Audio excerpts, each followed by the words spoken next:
अस्सलाम वालेकुम नाज़रीन। प्रोग्राम गुड़ी गल लतीफ़ चौधरी दे नाल मैं तुहाडा मेज़बान एहसन कामरे। नाज़रीन, वफाकी काबीना ने बजट की मंजूरी दी और उसके बाद पार्लीमेंट दे विच बजट जिहड़ा वे वो पेश किया गया। इस बजट दे विच जिहड़े सरकारी मुलाजमीन की तनख्वाहां ते पेंशन है उन्हां च 7% जिहड़ा वे वो इजाफा करता गया ते नाल मुख्तलिफ मामला किते कुछ चीज़ दे विच इजाफा होया ते किते कोई कमी की गई ते इहदे बड़ी तफसील दे नाल अज दे प्रोग्राम च डिस्कस करांगे। तो ये नाल बजट के हवाले नाल अज सारा दिन जो बड़ी दिलचस्प चीज़ां जिहड़ियां चलदियां रहियां कि बजट तो पहले जिहड़े चेयरमैन पीपल्स पार्टी ने बिलावल भुट्टो उन्होंने पार्लिमानी पार्टी का इजलास किया और उसके बाद वो फैसला किया कि वो बजट इजलास में शरीक नहीं होंगे। पहले तो यह लगा कि जिवें पीपल्स पार्टी ने ही बाइकआउट करता है, लेकिन फिर खबर आई हैं कि पीपल्स पार्टी जी है वो शरीक होएगी उन्होंने क्यादत, लेकिन बिलावल भुट्टो जरदारी जिहड़े ने वो शरीक नहीं होंगे। बहरहाल उन्होंने वज़ीर दाखिला मोहसिन नकवी मनाने कामयाब होए तो उन्होंने नाल फिर उन्होंने पार्लीमेंट के बजट इजलास में शिरकत की। दूसरी तरफ पाकिस्तान तहरीक इंसाफ ने बजट इजलास का बाइकआउट नहीं किया बल्कि शरीक हो और बजट के जो नारे ने वो हुकूमत मुखालिफ नारे थे, बजट मुखालिफ नारे जो ने वो लाते रहे। तो बड़ी दिलचस्प जी है वो सूरत हाल रही अज पार्लीमेंट के नाल अगर पाकिस्तान की गल करना, चूँकि बजट आम लोगों के नाल लिंक है तो पाकिस्तान की आबादी जी वो तेज़ी के नाल जिहड़ा वो इजाफा हो रहा है। 25 करोड़ तो 20 लाख आबादी हो गई पाकिस्तान की। तो दूजी तरफ जिहड़ा इकनॉमिक सर्वे आया वो मुताबिक जी पाकिस्तान च गुरबत है वो भी इजाफा होया। फिर गंदम जैसी जी चीज़ां ने जी बुनियादी जरूरियात ने लोगों दी तो उन्होंने इस्तेमाल भी जो पिछले साल घट होया। मतलब है कि लोगों की कुवत खरीद जी वो घट हुई है तो महंगाई के इजाफा देखा गया। तो इस सूरत हाल से भी प्रोग्राम डिस्कस करांगे। तो अगर आलमी मंजरनामे तो देखने तो ईरान अमरीका जी सूरत हाल है, हुण अमेरिकन प्रेजिडेंट का एक नवा बयान आया वो उन्होंने कहा कि मुआहदे के बिल्कुल करीब आ और मुआहदा जोड़ा वे वो जो साइन करने की जगह उन्होंने दसी, उन्होंने कहा यूरोप के मुआहदे से साइन होंगे। तो ईरान की तरफों भी रद्दमल आया कि फिलहाल मुकाम जोड़ा कोई भी वो बारे डिस्कस नहीं होया। तो उन्होंने कतर तो पाकिस्तान के जो सालसी का किरदार है वो तारीफ की है। तो ये उत्ते भी डिस्कस करांगे। तो चलने हम लतीफ़ चौधरी साहब। लतीफ़ चौधरी साहब अस्सलाम वालेकुम। वालेकुम सलाम जी। की हाल है जी? की हाल चाल? ठीक ठाक, तुसीं सुनाओ। बजट भी फिर बिला आखिर पेश हो गया। हाँ जी, बजट पेश हो गया। ਜਿਹੜੇ ਯਾਰ ਲੋਕਾਂ ਨੇ ਯਾਰ ਕਹਿ ਲਈਏ ਜਾਂ ਮਾਰ ਵਿੱਚ ਪਾ ਦਈਏ ਲਫ਼ਜ਼? नहीं यार ही काम है। ਯਾਰ ਹੀ ਰੱਖੀ ਮਾਰ ਰਹੇ, ਹਾਲਾਂਕਿ ਹੁੰਦੇ ਯਾਰ ਮਾਰ ਨੇ ਚਲੋ ਬਹਰਾਲ। तो ਕਈਆਂ ਨੇ ਤੇ ਇੱਥੋਂ ਤੱਕ ਕੀਤਾ ਸੀ ਕਿ ਵੀ ਹੋ ਸਕਦਾ ਹੈ ਕਿ ਬਜਟ ਪੇਸ਼ ਹੀ ਨਾ ਹੋਵੇ ਔਰ ਉਸ ਤੋਂ ਪਹਿਲੇ ਹੀ ਕੋਈ ਰੱਦੋ ਬਦਲ ਹੋ ਜਾਏ ਹੁਕੂਮਤ ਦਾ। ਇਹ ਵੀ ਵਿੱਚ हाँ ये भी कुछ लिखा गया सी। नहीं, बजट तो पहले सूरत हाल थोड़ी जी बनी सी जो बिलावल भुट्टो साहब जो ने थोड़े जिहे नाराज़ हो गए। उन्होंने कहा गिलगित बल्तिस्तान ਦਾ इलैक्शन ਜਿਹੜਾ ਵੇ ਉਹ ਅਸੀਂ ਕਿਸੇ ਨੂੰ ਛਿੰਨਣ ਨਹੀਂ ਦਵਾਂਗੇ। ਐਸੀ ਕੋਈ ਗੱਲ ਨਹੀਂ ਹੈ, ਤੁਸੀਂ ਇਹ ਦਿਲ ਦੇ ਵਿੱਚੋਂ ਕੱਢ ਦਿਓ। ਨਹੀਂ ਉਹ ਤਾਂ ਕੱਢਦਾ ਥੋੜੀ ਦੇਰ ਬਾਅਦ ਹੀ तो ਆ ਗਏ ਸਨ ਫਿਰ ਪਾਰਲੀਮੈਂਟ ਦੇ ਵਿੱਚ। ਲਿਹਾਜ਼ਾ ਜਿਹੜੇ ਇਸ ख्वाहिशमंद ने ना कि शायद गवर्नमेंट चली जाएगी, शायद बिलावल भुट्टो साहब कोई बगावत कर देंगे, तो ये सब तजिए ਜਿਹੜੇ ਨੇ ਨਾ ਇਹਨਾਂ ਦੀ ਕੋਈ ਗਰਾਊਂਡ ਦੇ ਉੱਤੇ ਕੋਈ ਇਹਦੀ ਹਕੀਕਤ ਨਹੀਂ ਆ। ਹੁਣ ਅਸੀਂ ਆ ਜਾਂਦੇ ਹਾਂ ਬਜਟ ਦੀ ਤਰਫ। ਦੇਖੋ ਬਜਟ ਪੇਸ਼ ਹੋ ਗਿਆ ਔਰ ਬੜੇ ਸਮੂਥਲੀ ਪੇਸ਼ ਹੋ ਗਿਆ। ਪੀਟੀਆਈ ਜਿਹੜੀ ਤਿੰਨ ਪਾਰਟੀ ਉਹ ਖੁਦ ਵੀ ਉਹਦੇ 'ਚ ਸ਼ਰੀਕ ਹੋ ਗਈ। ਗੋ ਨਾਅਰੇਬਾਜ਼ੀ ਕਰਦੀ ਰਹੀ, ਉਹ ਇੱਕ ਅਲੱਗ ਚੀਜ਼ ਹੈ। ਚਲੋ ਇੱਕ ਸ਼ੁਗਲ ਮੇਲਾ ਬਜਟ ਦੇ ਵਿੱਚ ਪਿਛਲੇ ਹਰ ਬਜਟ ਦੇ ਵਿੱਚ ਅਪੋਜੀਸ਼ਨ ਪਾਰਟੀ ਜਿਹੜੀ ਹੈ ਉਹ ਇਹੋ ਕੁਛ ਹੀ ਕਰਦੀ ਹੈ। और हालांकि मैं अगर ज़ाती तौर पर इस तर्ज अमल का मेरी राय अगर मैं दें तो मेरा ख्याल है कि अपोजिशन हुण वो दौर मेरा ख्याल है कि साडी जिहड़ी पोलीटिकल क्यादत हैगी है और पार्लीमेंटेरीयनस जिहड़े ने हुण इन्हां नूं ये माजी की जिहड़ी 70 साल की जिहड़ी प्रैक्टिस सी जदों भी असैंबलियां कायम होईयां और अपोजिशन का जिहड़ा एक शोर शराबे का और लायानी किस्म की जिहड़ी एक रोल रहा और किताबां पाड़ दिओ बजट दियां ते जाके डायस स्पीकर डायस दे उत्ते घेराव कर लिया ते ओह एक ना एक ऐसा तर्ज अमल बन गया है जिहड़ा कि एक रूटीन बन गई। हुण मेरा ख्याल है कि मैच्योर हो जाना चाहिए। हर चीज़ का एक तरीकाकार हुंदा है। अपोजिशन एक ऐसी पार्टी हुंदी है जिहड़ी कमिंग गौरमेंट के तौर के उत्ते हुंदी है कि उन्हें रिप्लेस करना हुंदा गौरमेंट नूं, तो उन्हां नूं चीज़ां गौर नाल सुननियां चाहीदियां ने। बजट दे विच अगर जिथे कोई वो समझते हैं, क्योंकि उस तो बाद शिकवार मंजूरियां होंदियां ने, बहस होंदी है, उन्हां दे विच उन्हां नूं एक भरपूर अपना रोल प्ले करना चाहिए और ताकि जिहड़े उन्हां दे वोटर ने जिन्हां ने उन्हां नूं वोट पाया है ਉਹਨਾਂ ਨੂੰ ਉਹ ਇਤਮਾਦ ਤੇ ਪੂਰਾ ਉਤਰ, ਤਾਂ ਕਿ ਉਹਨਾਂ ਨੂੰ ਪਤਾ ਹੋਵੇ ਕਿ ਅਸੀਂ ਆਪਣੇ ਵੋਟਰ ਦੀ ਜਿਹੜੀ ਖਵਾਹਿਸ਼ਾਤ ਨੇ, ਤਮੰਨਾ ਨੇ, ਅਸੀਂ ਉਹਨਾਂ ਨੂੰ ਉਹ ਅਸੈਂਬਲੀ ਦੇ ਆਹਵਾਨਾਂ ਤੱਕ ਜਿਹੜੀ ਉਸ ਵੇਲੇ ਦੀ ਗਵਰਨਮੈਂਟ ਹੈਗੀ ਹੈ ਅਸੀਂ ਉਹਨਾਂ ਤੱਕ ਪਹੁੰਚਾਇਆ। ਤਾਂ ਦੇਖੋ ਇਹੋ ਹੀ ਕੰਮ ਹੁੰਦਾ ਨਾ ਆਪੋਜੀਸ਼ਨ ਦਾ, ਕਿ ਅਸੀਂ ਉੱਥੇ ਅਗਰ 7% ਇਜ਼ਾਫਾ ਕੀਤਾ ਹੈ ਸਰਕਾਰੀ ਮੁਲਾਜ਼ਮਾਂ ਦਾ ਤਨਖਾਹਾਂ ਦੇ ਵਿੱਚ, ਬਿਲਕੁਲ, ਤੇ ਮੈਂ ਸਮਝਦਾ ਵਾਂ ਕਿ ਪਾਕਿਸਤਾਨ ਦੇ ਵਿੱਚ ਜਿਸ ਤਰ੍ਹਾਂ ਦੀ ਸਿਚੁਏਸ਼ਨ ਹੈਗੀ ਹੈ ਮਾਇਸ਼ੀ ਤੌਰ ਤੇ, ਇਹ ਥੋੜਾ ਹੈਗਾ, ਇਜ਼ਾਫਾ ਜ਼ਿਆਦਾ ਹੋਣਾ ਚਾਹੀਦਾ। ਤੇ ਜਿਹੜੇ ਖਾਸ ਤੌਰ ਤੇ ਜਿਹੜੇ ਛੋਟੇ ਮੁਲਾਜ਼ਮ ਨੇ ਤੇ ਉਹਨਾਂ ਦੀ ਤਨਖਾਹਾਂ ਅਗਰ ਘੱਟ ਨੇ ਤੇ ਉਹਨਾਂ ਦਾ ਮਹਿੰਗਾਈ ਦੇ ਨਾਲ ਅਗਰ ਕੋਪ ਕਰਨਾ, ਮੁਕਾਬਲਾ ਕਰਨਾ, ਤੇ ਫਿਰ ਸੈਲਰੀ ਉਹਨਾਂ ਦੀ ਜ਼ਿਆਦਾ ਵਧਣੀ ਚਾਹੀਦੀ। ਅੱਛਾ ਸਭ ਠੀਕ ਹੈ ਨਾ, ਉਹਨਾਂ ਦੀ ਸੈਲਰੀ ਤੇ ਵਧਣੀ ਚਾਹੀਦੀ, ਲੇਕਿਨ ਅਗਰ ਦੇਖਿਆ ਜਾਏ ਤੇ तमाम ਸਰਕਾਰੀ ਮੁਲਾਜ਼ਮੀਨ ਦੀਆਂ ਤਨਖਾਹਾਂ ਜਿਹੜੀਆਂ ਤੇ ਉਸ ਬਾਅਦ ਪੈਨਸ਼ਨਾਂ ਦੇ ਵਿੱਚ ਇਜ਼ਾਫਾ, ਤੇ ਜਿਹੜਾ ਗਵਰਨਮੈਂਟ ਸੈਕਟਰ ਹੈ ਇਹਦੇ ਤੇ ਖਾਸ ਤੌਰ ਤੇ ਜਿਹੜੇ ਬਿਊਰੋਕਰੇਟਸ ਨੇ, ਕੋਈ 22,000 ਦੇ ਕਰੀਬ ਬਿਊਰੋਕਰੇਟਸ ਨੇ ਪਾਕਿਸਤਾਨ ਦੇ ਵਿੱਚ, ਫਿਰ ਉਹਨਾਂ ਦਾ ਜਾਹੋ ਜਲਾਲ, ਉਹਨਾਂ ਦੇ ਪ੍ਰੋਟੋਕਾਲਸ ਔਰ ਇਹ ਸਾਰੀਆਂ ਚੀਜ਼ਾਂ ਜਿਹੜੀਆਂ ਨਜ਼ਰ ਨੇ, ਤੇ ਇਹ ਵੀ ਤੇ ਖਜ਼ਾਨੇ ਤੇ ਇੱਕ ਬਹੁਤ ਵੱਡਾ ਬੋਝ ਹੈਗਾ। ਦੇਖੋ ਗੱਲ ਅਸੀਂ ਹੁਣ ਜਿਹੜੀ ਨਾ ਉਹਦੇ ਨਾਲ ਇੱਕ ਪਹਿਲੂ ਡਿਫਰੈਂਟ ਹੈਗਾ ਕਿ ਸਾਈਜ਼ ਆਫ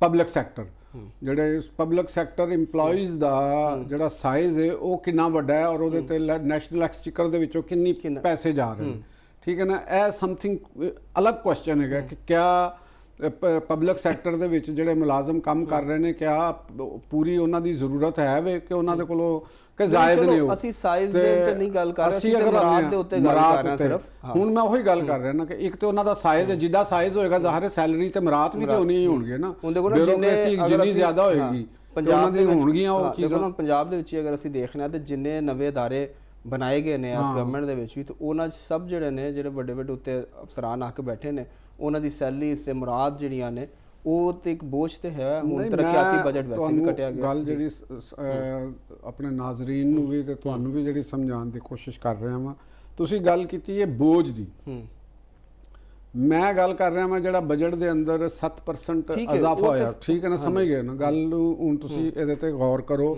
ਜਿਸ ਤਰ੍ਹਾਂ ਮੈਂ ਉਹਨੂੰ ਕਰ ਰਿਹਾ ਵਾਂ ਕਿ ਉਹ ਇੱਕ ਬਹਿਸ ਦਾ ਮੌਜੂ ਅਲੱਗ ਹੋਏਗਾ ਕਿ ਉਹਨਾਂ ਦੀਆਂ ਮੁਰਾਦ ਜ਼ਿਆਦਾ ਨੇ, ਕਿਉਂਕਿ ਅਗਰ ਉਹ ਸਾਈਜ਼ ਜਿੰਨਾ ਵੱਧਦਾ ਜਾਏਗਾ ਮੁਰਾਦ ਦਾ ਮਾਲੀ ਹੁਜਮ ਵੱਧਦਾ ਜਾਏਗਾ, ਠੀਕ ਹੈ ਨਾ ਜੀ।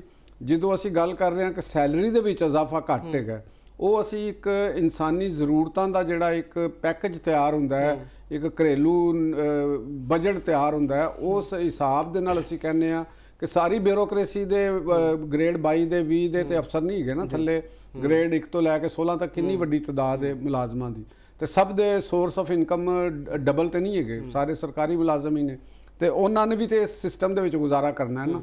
ਹੁਣ ਜਿਸ ਵੇਲੇ ਅਸੀਂ ਸੈਲਰੀ ਵਧਾਵਾਂਗੇ, ਤੇ ਮੇਰਾ ਕਹਿਣ ਦਾ ਮਕਸਦ ਹੈਗਾ, ਮੈਂ ਦੱਸਣਾ ਇਹ ਚਾਹ ਰਿਹਾ ਹਾਂ ਕਿ ਗਵਰਨਮੈਂਟ ਦੀ ਆਪਣੀ ਮਜਬੂਰੀ ਹੈ, ਉਹਨਾਂ ਨੇ 7% ਵਧਾਇਆ, ਠੀਕ ਹੈ, ਮਾਲੀ ਤੌਰ ਦੇ ਉੱਤੇ ਸਾਡੇ ਪਾਕਿਸਤਾਨ ਨੂੰ ਮੁਸ਼ਕਲਾਤ ਨੇ, ਤੇ 7% ਦਿੱਤਾ। ਮੈਂ ਕਹਿ ਰਿਹਾ ਕਿ ਉਹਨਾਂ ਦਾ ਜ਼ਿਆਦਾ ਵਧਾਉਣਾ ਚਾਹੀਦਾ ਸੀ, ਲੇਕਿਨ ਕਿਉਂਕਿ ਮਜਬੂਰੀ ਹੈ, ਗਵਰਨਮੈਂਟ ਨੂੰ ਮਾਲੀ ਤੌਰ ਤੇ ਚਾਹੀਦਾ। ਹੁਣ ਰਹਿ ਗਿਆ ਅਗਲਾ ਤੁਹਾਡਾ ਕੁਐਸਚਨ, ਉਹ ਹੈਗਾ ਕਿ ਸਾਨੂੰ ਉਹਦੇ 'ਚ ਦੁਨੀਆ ਦੇ ਵਿੱਚ ਅੱਜ ਕੱਲ੍ਹ ਜਿਹੜਾ ਪਬਲਿਕ ਸੈਕਟਰ ਹੈ ਉਹਨੂੰ ਸਮਾਰਟ ਪਬਲਿਕ ਸੈਕਟਰ ਦੇ ਤੌਰ ਤੇ ਇਸਤੇਮਾਲ ਕੀਤਾ ਜਾ ਰਿਹਾ ਹੈ, ਯਾਨੀ ਸਾਈਜ਼ ਛੋਟਾ ਔਰ ਉਹਨਾਂ ਦੀ ਐਫੀਸ਼ੀਐਂਸੀ ਬਹੁਤ ਜ਼ਿਆਦਾ, ਠੀਕ ਹੈ ਨਾ। ਪਾਕਿਸਤਾਨ ਦੇ ਵਿੱਚ ਅਗਰ ਅਸੀਂ ਪੰਜਾਬ ਦੀ ਤਕਸੀਮ ਲੈਂਦੇ ਹਾਂ ਜਾਂ ਸਿੰਧ 'ਚ, ਜਿਵੇਂ ਅਸੀਂ ਬਲਦਿਆਤੀ ਗੱਲ ਕੀਤੀ ਕਿ ਮਿਊਨਿਸਪਲ ਕਾਰਪੋਰੇਸ਼ਨ ਦੇ ਜਿਹੜੇ ਮੁਖਤਲਿਫ ਆਰਗਨਸ ਉਹਦੇ ਸਨ, ਉਹਨਾਂ ਨੂੰ ਅਲੱਗ-ਅਲੱਗ ਅਥਾਰਟੀਆਂ ਬਣਾ ਕੇ ਤੇ ਮੁਲਾਜ਼ਮ ਜ਼ਿਆਦਾ ਹੋ ਗਏ, ਠੀਕ ਹੈ ਨਾ। ਜਦੋਂ ਤੁਹਾਡੇ ਮੁਲਾਜ਼ਮ ਜ਼ਿਆਦਾ ਹੋਣਗੇ, ਅਫਸਰ ਜ਼ਿਆਦਾ ਹੋਣਗੇ, ਤੇ ਤੁਹਾਡੇ ਤੇ ਮਾਲੀ ਬੋਝ ਵੀ ਵਧੇਗਾ, ਠੀਕ ਹੈ ਨਾ। ਤੇ ਅਗਰ ਉਹ ਆਰਗਨ ਦੇ ਤੌਰ ਦੇ ਉੱਤੇ ਸਮਾਰਟ ਆਰਗਨਸ ਹੋਣ,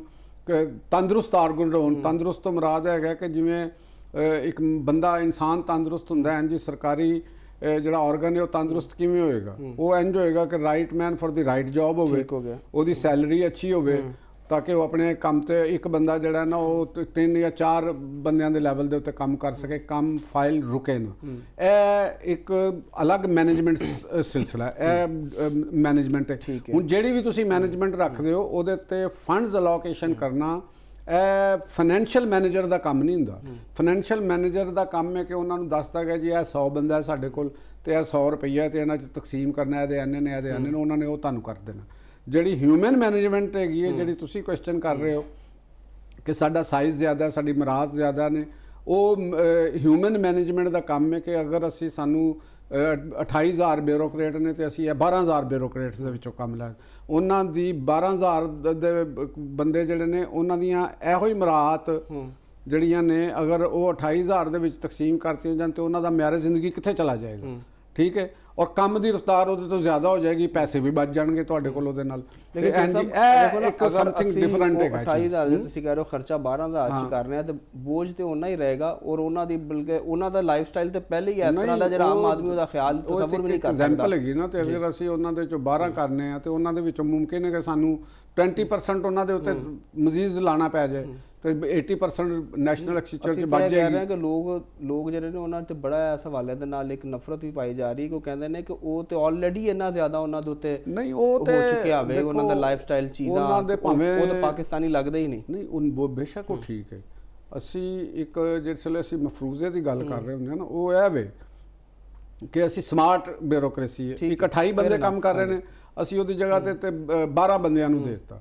28 ਬੰਦਿਆਂ ਦੇ 100 ਰੁਪਇਆ ਖਰਚ ਹੋ ਰਿਹਾ, ਹੁਣ ਉਹ 12 ਬੰਦੇ 1200 ਰੁਪਏ ਦੇ ਵਿੱਚ ਉਹ ਕਰ ਰਹੇ ਨੇ, 12 ਰੁਪਏ ਦੇ ਵਿੱਚ ਲਾ ਲਓ ਜਾਂ 20 ਰੁਪਏ 'ਚ ਜਾਂ 120 ਜਿੰਨੀ ਵੀ ਉਹਦੀ ਤਕਸੀਮ ਹੈ ਉਹਦੇ 'ਚੋਂ ਕਰ ਰਹੇ ਨੇ। ਉਹ ਬਕਾਇਆ ਪੈਸੇ ਤੁਹਾਡੇ ਕੋਲ ਬਚ ਗਏ ਤੇ ਉਹਨਾਂ ਤੋਂ ਜ਼ਿਆਦਾ ਕੰਮ 12 ਬੰਦੇ ਕਰਨਗੇ ਤੇ ਜਿਸ ਵੇਲੇ ਉਹ ਕੰਮ ਕਰਨਗੇ ਤੇ ਉਹ ਜੇ ਤੁਹਾਡੇ ਕੋਲ 80 ਰੁਪਏ ਬਚੇ ਹੋਏ ਨੇ ਤੇ ਉਹਦੇ 'ਚੋਂ ਤੁਸੀਂ 10 ਰੁਪਏ ਮਜ਼ੀਦ ਉਹਨਾਂ ਨੂੰ ਦੇ ਦਿਓਗੇ ਤੇ ਫਿਰ ਵੀ 70 ਰੁਪਏ ਤੁਹਾਡੇ ਕੋਲ ਬਚਦੇ ਨੇ। ਕੰਮ ਦੀ ਰਫ਼ਤਾਰ ਉਹਦੇ ਤੋਂ ਜ਼ਿਆਦਾ ਇਹ ਹੈਗੀ ਸਮਾਰਟ ਮੈਨੇਜਮੈਂਟ। ਹੁਣ ਆ ਜਾਓ ਜੀ ਬਜਟ ਦੇ ਉੱਤੇ ਬਾਹਰ ਔਰ ਉਹਨਾਂ ਨੇ ਜਿਹੜੇ ਛੋਟੇ ਮੁਲਾਜ਼ਮ ਨੇ ਉਹਨਾਂ ਵਾਸਤੇ ਵੀ ਕੀਤਾ ਹੈ ਕਿ ਵੀ ਉਹਨਾਂ ਦੇ 10% ਇਜ਼ਾਫਾ ਕੀਤਾ, ਮਿਨੀਮਮ ਵੇਜ ਤਰਫਾਇਆ। ਚਲੋ ਇੱਕ ਉਹ ਬਿਹਤਰ ਹੋ ਗਿਆ, ਹਾਲਾਂਕਿ ਮਜ਼ਦੂਰ ਜਿਹੜਾ ਛੋਟਾ ਉਹਦੀ ਵੀ ਉਹਨੂੰ ਜ਼ਰੂਰਤ ਜ਼ਿਆਦਾ ਹੈ ਪੈਸਿਆਂ ਦੀ, ਕਿਉਂਕਿ ਜਦੋਂ ਮੈਂ ਮੀਟ ਕਰਦਾ ਤੇ ਉਹ ਚੀਜ਼ਾਂ ਕਰਦੇ। ਹੁਣ ਬਜਟ ਦੇ ਵਿੱਚ ਇੱਕ ਦੂਸਰੀ ਗੱਲ ਜਿਹੜੀ ਮੈਨੂੰ ਬਿਹਤਰ ਕੋਈ ਲੱਗੀ, ਦੇਖੋ ਮੈਂ ਤੁਹਾਨੂੰ ਬਹੁਤ ਪਹਿਲੇ ਤੋਂ ਕਹਿੰਦਾ ਆ ਰਿਹਾ ਹਾਂ ਕਿ ਮੈਂ ਇੱਕ ਰਜਾਈਅਤ ਦਾ ਮੈਂ ਪਹਿਲੂ ਰੱਖਣਾ ਜਿਹੜੀ ਬਿਹਤਰ ਹੈਗੀ। ਬਜਟ ਦੇ ਵਿੱਚ ਫੈਡਰਲ ਗਵਰਨਮੈਂਟ ਨੇ ਵਸਾਇਲ ਉਹਦੇ ਵਧੇ, NFC ਦੇ ਸਿਲਸਿਲੇ ਸੂਬਿਆਂ ਨੇ ਉਹਨੂੰ ਵਸਾਇਲ ਦਿੱਤੇ। ਉਹਨਾਂ ਨੇ 103 ਅਰਬ ਰੁਪਇਆ ਮੁਖਤਸ ਕੀਤਾ ਵਾਟਰ ਰਿਸੋਰਸਿਸ ਵਾਸਤੇ, ਯਾਨੀ ਜਿਹੜੇ ਡੈਮਸ ਨੇ ਇਹਨਾਂ ਨੂੰ ਜਲਦੀ ਬਣਾਇਆ ਜਾਏ ਤੇ ਇਹ ਇੱਕ ਅੱਛਾ ਹੈ। ਹਾਲਾਂਕਿ ਇਹਦੇ ਤੋਂ ਵੀ ਜ਼ਿਆਦਾ ਪੈਸੇ ਲੱਗਣੇ ਚਾਹੀਦੇ। ਇੰਡੀਆ ਨੇ ਵਾਟਰ ਮੈਨੇਜਮੈਂਟ ਦੇ ਉੱਤੇ ਬਹੁਤ ਪੈਸੇ ਆਪਣੇ ਕੀਤੇ ਨੇ, ਇਹਦੇ ਨਾਲ ਸਾਡੇ ਜਿਹੜੇ ਡੈਮਸ ਨੇ ਉਹਨਾਂ ਦੀ ਤਕਮੀਲ ਦੀ ਤਰਫ ਉਹ ਜ਼ਿਆਦਾ ਤੇਜ਼ੀ ਨਾਲ ਜਾਣਗੇ। ਇਹ ਇੱਕ ਅੱਛਾ, ਵਫਾਕ ਕੋਲ ਪੈਸੇ ਆਏ, ਵਫਾਕ ਨੇ ਉਹਨੂੰ ਕੀਤਾ। ਹੁਣ ਦੂਸਰੀ ਗੱਲ ਕੀਤੀ ਇਹਦੇ 'ਚ ਇੱਕ ਹੋਰ ਜਿਹੜੀ ਕਿ ਮਵਾਸਲਾਤ ਵਾਸਤੇ ਵੀ ਖਾਸਾ ਕੰਮ ਹੋਇਆ। ਉਹਦੇ 'ਚ ਸਿਰਫ 100 ਅਰਬ ਰੁਪਇਆ ਰੱਖਿਆ। ਜਿਹੜੀ ਪੁਰਾਣੀ RCD ਰੋਡ ਹੁੰਦਾ ਸੀ ਨਾ, ਉਹਨੂੰ ਜਿਹੜਾ ਚਮਨ ਤੋਂ ਕਰਾਚੀ ਤੱਕ ਦਾ ਉਹਨੂੰ ਰਿਵਾਈਵ ਕਰਨ ਵਾਸਤੇ ਉਹਦੇ ਵਾਸਤੇ 100 ਅਰਬ ਰੁਪਇਆ ਰੱਖਿਆ ਠੀਕ ਦੁਬਾਰਾ, ਤਾਂ ਕਿ ਮਵਾਸਲਾਤੀ ਨੈਟਵਰਕ ਹੋ ਜਾਏਗਾ। NGML1 ਦੀ ਮਨਸੂਬਾ ਜਿਹੜਾ ਕਰਾਚੀ ਤੋਂ ਰੋੜੀ ਤੱਕ ਜਿਹੜਾ ਲੈ ਕੇ ਆਣਾ, ਉਹਦੇ 'ਚ ਫਸਟ ਟਾਈਮ ਉਹਦੇ ਵਾਸਤੇ ਅਲੋਕੇਸ਼ਨ 25 ਅਰਬ ਰੁਪਏ ਦੀ ਕਰ ਦਿੱਤੀ ਗਈ। ਇਹਦਾ ਮਤਲਬ ਕਿ ਉਹ ਵੀ ਨੈਕਸਟ ਈਅਰ ਦੇ ਵਿੱਚ ਇੱਕ ਬੜਾ ਵੱਡਾ ਕੰਮ ਹੋ ਜਾਏਗਾ। ਨੈਸ਼ਨਲ ਕੋਸਟਲ ਹਾਈਵੇ ਵਾਸਤੇ ਵੀ ਫੰਡਸ ਰੱਖੇ ਗਏ ਨੇ, ਜਿਹੜੀ ਗਵਾਦਰ ਤੋਂ ਲੈ ਕੇ ਤੇ ਕਰਾਚੀ ਤੱਕ ਤੇ ਉਹਦੇ ਨਾਲ ਉਹ ਇੱਕ ਚੱਲਦਾ ਜਾਏਗਾ। ਉਹ ਸਾਰੇ ਮਾਮਲੇ ਇਹ ਤਾਂ ਤੁਸੀਂ ਤਰੱਕੀਆਤੀ ਕੰਮ ਜਿਹੜੇ ਵਫਾਕ ਕਰ ਰਿਹਾ, ਫੈਡਰੇਸ਼ਨ ਨੇ ਕੀਤੇ ਨੇ। ਹੁਣ ਮੈਂ ਤੁਹਾਨੂੰ ਇਹਦੇ ਨਾਲ ਹੀ ਆ ਜਾਓ ਕਿ ਤੁਸੀਂ ਬਿਲਾਵਲ ਸਾਹਿਬ ਦੀ ਗੱਲ ਕੀਤੀ ਕਿ ਉਹ ਨਹੀਂ, ਇਹਦੇ ਨਾਲ ਪਹਿਲੇ ਇਹ ਸ਼ਾਮਿਲ ਕਰ ਲਈਏ ਵਿੱਚ ਕਿ ਉਹ ਸੂਬਿਆਂ ਦਾ ਜਿਹੜਾ ਤਰੱਕੀਆਤੀ ਬਜਟ ਹੈ ਉਹ ਤੇ ਕੱਟ ਕਰਤਾ ਗਿਆ ਨਾ, ਜਿਹਦੇ ਕੱਲ ਵੀ ਅਸੀਂ ਬੜੀ ਤਫਸੀਲ ਨਾਲ ਮੈਂ ਹੁਣ ਤੁਹਾਨੂੰ ਦੱਸ ਰਿਹਾ, ਇਹੋ ਹੀ ਦੱਸ ਰਿਹਾ। ਇਹ ਵਫਾਕ ਕਰ ਰਿਹਾ, ਇਹ ਫੈਡਰੇਸ਼ਨ ਨੇ ਕੀਤਾ, ਇਹ ਤਾਂ ਫੈਡਰੇਸ਼ਨ ਠੀਕ ਹੈ ਨਾ ਜੀ। ਹੁਣ ਕੀ ਹੋਇਆ ਕਿ ਸਿੰਧ ਨੇ 100 ਅਰਬ ਘਟਾਇਆ ਆਪਣਾ, 25 ਅਰਬ ਤੇ ਉਹਨਾਂ ਨੂੰ ਮਿਲ ਗਿਆ ਫੈਡਰੇਸ਼ਨ ਵੱਲੋਂ ML1 ਵਾਸਤੇ, ਉਹ ਸਿੰਧ 'ਚ ਬਣਨੀ ਹੈ। ਠੀਕ ਹੋ ਗਿਆ। ਤੇ ਜਿਹੜੀ 100 ਅਰਬ ਦਾ ਮਿਲ ਗਿਆ ਬਲੋਚਿਸਤਾਨ ਨੂੰ ਤੇ ਸਿੰਧ ਨੂੰ ਜਿਹੜੀ RCD ਆਣੀ ਉਹਨਾਂ ਦੇ ਬਣਨਾ, ਤੇ ਬਲੋਚਿਸਤਾਨ ਦਾ ਤੇ ਕਟੇ ਨਹੀਂ, ਕਟੌਤੀ ਨਹੀਂ ਹੋਈ, ਉਹਨੂੰ ਤਾਂ ਫਾਲਤੂ ਮਿਲ ਗਿਆ। ਯਾਨੀ ਉਹਦੇ ਕੋਲ ਇਸ ਸੜਕ ਦੇ ਉੱਤੇ ਪੈਸਾ ਨਹੀਂ ਲਾਏਗਾ, ਇਹਦੇ ਤੇ ਫੈਡਰੇਸ਼ਨ ਲਾਏਗੀ। ਹਾਂਜੀ, ਕੋਸਟਲ ਹਾਈਵੇ ਦੇ ਵੀ ਜਿਹੜੇ ਬੈਨੀਫੀਸ਼ੀਅਰੀ ਨੇ ਸਿੰਧ ਔਰ ਬਲੋਚਿਸਤਾਨ ਨੇ, ਸਿੰਧ ਨੂੰ ਫਿਰ ਪਲੱਸ ਹੋ ਗਿਆ ਨਾ ਉਹਦੇ 'ਚ। ਤੇ ਫੈਡਰੇਸ਼ਨ ਨੇ ਇਹ ਉਹਨਾਂ ਦੀ ਇੱਕ ਬਿਹਤਰੀ ਹੋਈ ਕਿ ਫੈਡਰੇਸ਼ਨ ਨੇ ਜਿਹੜੇ ਫੰਡਸ ਮੁਖਤਸਰ ਕੀਤੇ ਨੇ, ਇਹਦੇ 'ਚ ਤੇ ਪੰਜਾਬ ਦੀ ਗੱਲ ਨਹੀਂ ਕਰ ਰਹੇ ਅਸੀਂ, ਫੈਡਰੇਸ਼ਨ ਦੀ ਗੱਲ ਕਰ ਰਹੇ ਹਾਂ। ਉਹ ਕਿੰਨਾ ਸੂਬਿਆਂ ਤੇ 3 ਤੇ ਹੋਏ, ਯਾਨੀ ਖੈਬਰ ਪਖਤੂਨਖਵਾ ਦੇ ਉੱਤੇ ਬਾਦਸ਼ਾਹ ਡੈਮ ਤੇ ਦੂਸਰੇ ਡੈਮ ਜਿੰਨੇ ਵੀ ਨੇ ਉਹ ਸਾਰੇ ਉੱਥੇ ਬਣ ਰਹੇ ਨੇ, ਗਿਲਗਿਤ ਦੇ ਨਾਲ ਤੇ ਉਹਨਾਂ ਦੇ ਨਾਲ। ਉਹਨਾਂ ਦੇ ਉੱਤੇ 103 ਅਰਬ ਰੁਪਇਆ ਲੱਗੇਗਾ। 100 ਅਰਬ ਰੁਪਇਆ KP ਨੇ ਦਿੱਤਾ, ਉਹ ਤੇ ਉੱਥੇ ਹੀ ਲੱਗ ਗਿਆ ਉਹਨਾਂ ਦੇ ਕੋਲ। ਕੁਰਬਾਨੀ ਅਗਰ ਦਿੱਤੀ ਹੈ ਉਹ ਪੰਜਾਬ ਨੇ ਦਿੱਤੀ, ਔਰ ਅਸੀਂ ਉਹਨੂੰ ਫਿਰ ਵੀ ਅਸੀਂ ਕਹਿੰਦੇ ਆ ਕਿ ਚਲੋ ਯਾਰ ਖੁਸ਼ ਦਿਲੀ ਦੇ ਨਾਲ ਅਸੀਂ ਕਰ ਲਈਏ। ਫਿਰ ਤੁਸੀਂ ਇਹ ਵੀ ਵੇਖੋ ਕਿ ਪੰਜਾਬ ਜਿਹੜਾ ਹੈ, ਸਭ ਤੋਂ ਇਨਸਾਨ ਦੀ ਸਭ ਤੋਂ ਵੱਡੀ ਜ਼ਰੂਰਤ ਕੀ ਹੈ, ਜ਼ਿੰਦਗੀ ਦੀ ਜ਼ਰੂਰਤ ਕੀ ਹੈ? ਅਨਾਜ ਦੇ ਵਿੱਚੋਂ ਗੰਦਮ ਨਾ ਮਿਲੇ ਤਾਂ ਕਿੰਨੀ ਕੀਮਤੀ ਚੀਜ਼ ਹੈਗੀ। ਬਿਲਕੁਲ, ਜਿਹੜਾ ਪੰਜਾਬ ਸੂਬਿਆਂ ਨੂੰ ਦੇ ਰਿਹਾ। ਬਲਕਿ ਹੁਣ ਵੀ ਉਹ ਵਜ਼ੀਰ ਆਜ਼ਮ ਨੇ ਮਨਜ਼ੂਰੀ ਦਿੱਤੀ ਜਿਹੜੀ ਉਹਨੂੰ ਤੇ ਫਿਰ ਇਹ ਜਿਹੜੇ ਲੋਕ ਨੇ ਉੱਥੇ ਬੈਠੇ ਜਿਹੜੇ ਨਾਮ ਨਿਹਾਦ ਜਿਨ੍ਹਾਂ ਨੂੰ ਮੈਂ ਕਹਿੰਦਾ ਨਾ ਕੌਮ ਪ੍ਰਸਤ, ਬਲਕਿ ਕੌਮ ਪ੍ਰਸਤ ਨਹੀਂ ਹੈਗੇ, ਇਹ ਕੌਮ ਦੇ ਦੁਸ਼ਮਣ ਨੇ। ਆਪਣੀ ਵੀ ਕੌਮ ਦੇ, ਆਪਣੀ ਕੌਮ ਦੇ ਦੁਸ਼ਮਣ ਇਹ ਖੁਦ ਇੱਕ ਬੰਦੇ ਨੇ ਜਿਨ੍ਹਾਂ ਜੋ ਮਹਿਮੂਦ ਅਚਕਜ਼ਈ ਸਰੇ ਫਹਿਰਿਸਤ ਹੈਗਾ। ਉਹਨਾਂ ਨੇ ਪਿਛਲੇ ਦਿਨਾਂ ਦੇ ਵਿੱਚ ਜੋ ਕੀਤੀ ਹੈ ਜ਼ੁਬਾਨ ਦਰਾਜ਼ੀ, ਉਹਦਾ ਸਬੂਤ ਹੈਗਾ ਕਿ ਨੈਸ਼ਨਲ ਅਸੈਂਬਲੀ ਦੇ ਵਿੱਚ ਜਮਾਲ ਰਈਸਾਨੀ ਨੇ ਤਕਰੀਰ ਕੀਤੀ, is a very young and smart man. ਉਹਨਾਂ ਨੇ ਉਹਦੇ 'ਤੇ ਤਨਕੀਦ ਕੀਤੀ ਕਿ ਇਹ ਬੰਦੇ ਨੇ ਬਲੋਚਾਂ ਦੇ ਦਰਮਿਆਨ ਔਰ ਉੱਥੋਂ ਦੇ ਜਿਹੜੇ ਪਸ਼ਤੋ ਸਪੀਕਿੰਗ ਪਖਤੂਨਾਂ ਦੇ ਦਰਮਿਆਨ ਨਫ਼ਰਤ ਪੈਦਾ ਕਰਨ ਵਾਸਤੇ ਪਾਕਿਸਤਾਨ ਦੁਸ਼ਮਣ ਤਕਰੀਰ ਕੀਤੀ। ਔਰ ਸਪੀਕਰ ਸਾਹਿਬ ਹੋਰਾਂ ਨੇ ਕਿਹਾ ਜੀ ਇਹ ਗੱਲ ਇੰਨੀ ਗੱਲਾਂ ਉਹਨਾਂ ਨੇ ਕੀਤੀਆਂ ਨੇ ਤੇ ਬਹੁਤ ਕਾਬਲੇ ਇਤਰਾਜ਼ ਨੇ, ਮੈਨੂੰ ਨਹੀਂ ਪਤਾ। ਤੇ ਮੈਂ ਸਪੀਕਰ ਸਾਹਿਬ ਹੋਰਾਂ ਨੂੰ ਕਹਾਂਗਾ ਜੇ ਤੁਸੀਂ ਥੋੜਾ ਜਿਹਾ ਮੀਡੀਆ ਵੀ ਦੇਖ ਲਿਆ ਕਰੋ, ਜਿਹੜਾ ਐਡਾ ਵੱਡਾ ਸਟਾਫ ਤੁਸੀਂ ਕੌਮੀ ਅਸੈਂਬਲੀ ਦਾ ਰੱਖਿਆ ਹੋਇਆ, ਕੌਮੀ ਅਸੈਂਬਲੀ ਦੇ ਵਿੱਚ ਕਿੰਨਾ ਵੱਡਾ ਸਟਾਫ ਹੈਗਾ, ਇਹਨਾਂ ਦੀ ਡਿਊਟੀ ਲਾਓ ਕਿ ਮੀਡੀਆ ਪੂਰਾ ਚੈੱਕ ਕਰਿਆ ਕਰਨ ਤੇ ਇਹਨਾਂ ਸਾਰਿਆਂ ਦੀਆਂ ਤਕਰੀਰਾਂ ਤੁਹਾਨੂੰ ਸੁਣਾਉਣ। ਤੁਸੀਂ ਉੱਥੇ ਜਾ ਕੇ ਕੀ ਸੱਤੂ ਪੀਤੇ ਨੇ ਬੈਠੇ ਇੱਥੋਂ ਕਿ ਜੀ ਮੁਝੇ ਤਾਂ ਪਤਾ ਹੀ ਨਹੀਂ ਹੈ। ਅਜੀਬ ਆਦਮੀ ਕੌਮੀ ਅਸੈਂਬਲੀ ਦੇ ਸਪੀਕਰ ਹੋ, ਤੁਹਾਨੂੰ ਇੱਕ ਉੱਥੋਂ ਦਾ ਮੁਅੱਜ਼ਜ਼ MNA ਖੁਦ ਦੱਸ ਰਿਹਾ ਤੇ ਤੁਸੀਂ ਕਹਿ ਰਹੇ ਹੋ ਜੀ ਇਹ ਅੱਛਾ ਇਹ ਗੱਲ ਹੋਈ ਹੈ ਤੇ ਮੈਨੂੰ ਤਾਂ ਪਤਾ ਹੀ ਕੋਈ ਨਹੀਂ ਹੈਗਾ। ਤਾਂ ਭਾਈ ਜਾਨ ਲਾਹੌਰ ਦੇ ਉਹ ਠੀਕ ਨੇ, ਠੀਕ ਹੈ ਜੋਈ ਸਾਹਿਬ, ਲੇਕਿਨ ਤੁਸੀਂ ਆਪਣੇ ਮੁਲਾਜ਼ਮਾਂ ਨੂੰ ਜਿਹੜੇ ਥੱਲੇ ਅਸੈਂਬਲੀ ਦੇ ਉਹਨਾਂ ਨੂੰ ਪ੍ਰੋਟੋਕੋਲਾਂ ਦੇ ਉੱਤੇ ਨਾ ਰੱਖੋ। ਉਹਨਾਂ ਦੇ ਕੋਲ ਇਹ ਵੀ ਕੰਮ ਲਵੋ ਕਿ ਜਿਹੜੇ MNA ਨੇ ਆਪਣੇ ਹਲਕਿਆਂ ਦੇ ਵਿੱਚ ਜਾ ਕੇ ਕੀ ਬੋਲਦੇ ਨੇ, ਕੀ ਤਕਰੀਰਾਂ ਕਰਦੇ ਨੇ, ਉਹਦੇ ਤੋਂ ਤੁਹਾਨੂੰ ਅਗਾਹ ਰੱਖਿਆ। ਜੋਈ ਸਾਹਿਬ ਦੇਖੋ, ਸਪੀਕਰ ਸਾਹਿਬ ਨੇ ਤਾਂ ਕਹਿ ਦਿੱਤਾ ਕਿ ਮੈਨੂੰ ਪਤਾ ਨਹੀਂ, ਲੇਕਿਨ ਮੈਂ ਨਹੀਂ ਕਹਿ ਸਕਦਾ ਕਿ ਮੈਨੂੰ ਬ੍ਰੇਕ ਦਾ ਪਤਾ ਨਹੀਂ, ਕਿਉਂਕਿ ਬਾਰ-ਬਾਰ ਇਸ਼ਾਰਾ ਹੋ ਰਿਹਾ।